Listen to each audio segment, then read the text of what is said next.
You see, with the this very term God, it covers a wide range. Various people, they have various conceptions of God.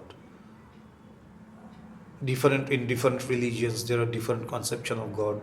But yes, there is one common conception that He is the creator, the sustainer, and the destroyer.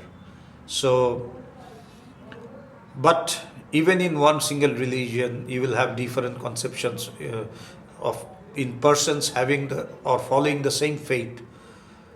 But what matters most is what is the truth. The truth about God, what God is, you know. It is said that, as I said, there are various conceptions of God, there are various definitions of God, but one thing is clear that He is the absolute truth.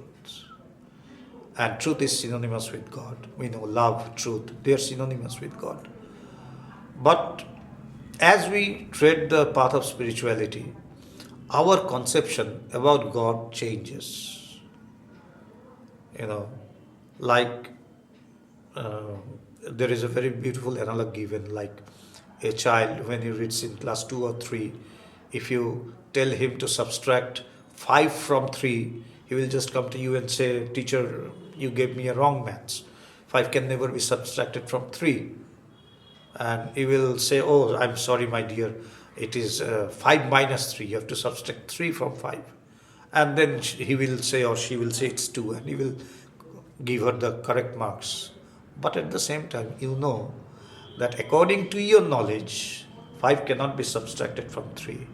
But in fact, 5 can be subtracted from 3, and the answer is minus 2. That we know. When you come to integers, and the same student, when he will be promoted to class 6 or 7, and when he will be introduced to integers, he will see that yes, that day I said that 5 cannot be subtracted from 3, but it can be. So it is the same knowledge which goes on developing. So it is the manifestation of that knowledge, it is the development of that knowledge. So as we proceed in the path of spirituality, our conception about God, it goes on in a refinement process. When I started my spiritual journey, I'm taking my example because I'm my best example.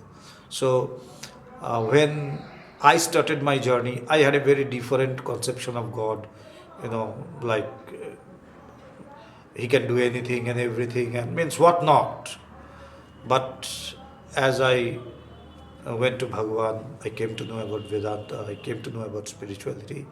Then I saw that it's not that God created everything. He is in everything.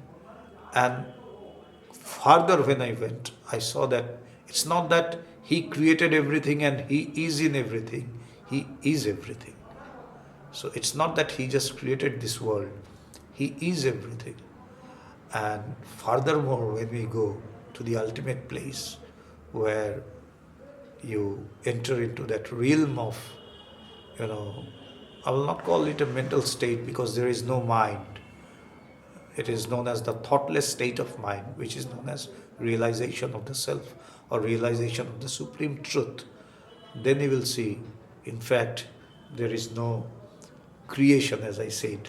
There is no creation. The creation that we see is a mere appearance of that truth reflected in many ways. The same truth, when reflected, it appears to be many, but in fact, there never is this manifoldness or this phenomenon. And there is a very beautiful example given, like when we put 10 earthen pitchers full of water under a clear day sky, we see 10 reflected suns.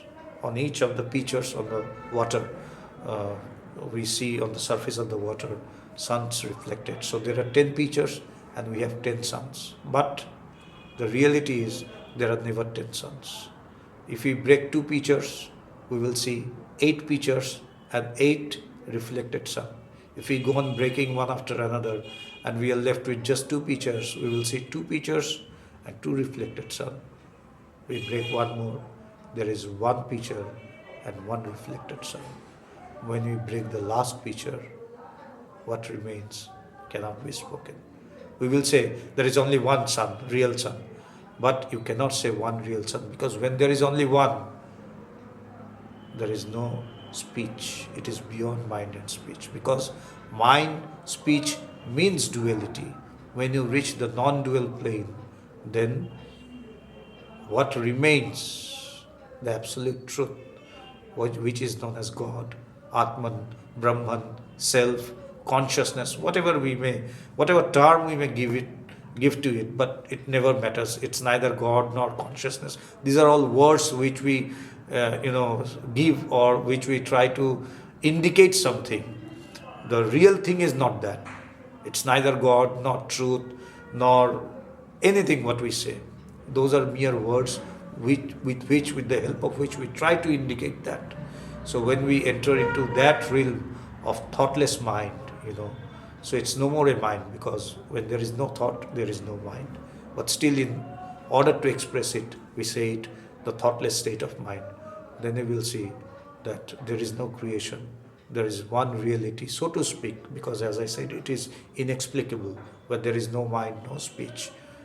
In the Upanishads, it has been very beautifully described that yato vacho nivartante aprapya manasasaha, from where the mind and speech comes back without knowing him, being unable to explain him.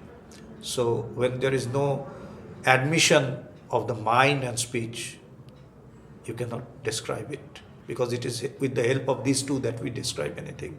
First is the mind, and then it is the speech. But the entry for both of them is restricted there, because it is non-dual. So that is, and when we come to realize it, not just by reading it, not by mere book learning or theoretical terms, when we experience it, when we realize it, then we can come to know what is the real meaning of God. And that is without any conception. You don't have any conception there. You know the truth. But the irony is, you cannot explain it. It is inexplicable. So that is the real meaning of God. But we begin from where we are. Each of us, according to our own mental level, we are situated in our own planes, in our own state. And from there, this refinement process about the conception of God, it begins, and we begin a journey of refinement, a journey of purification, and it ends when we realize God, and then we come to know that actually it is not that He created everything, it's not that He is in everything, He is everything, if we can call everything, because when there is one, there is no everything.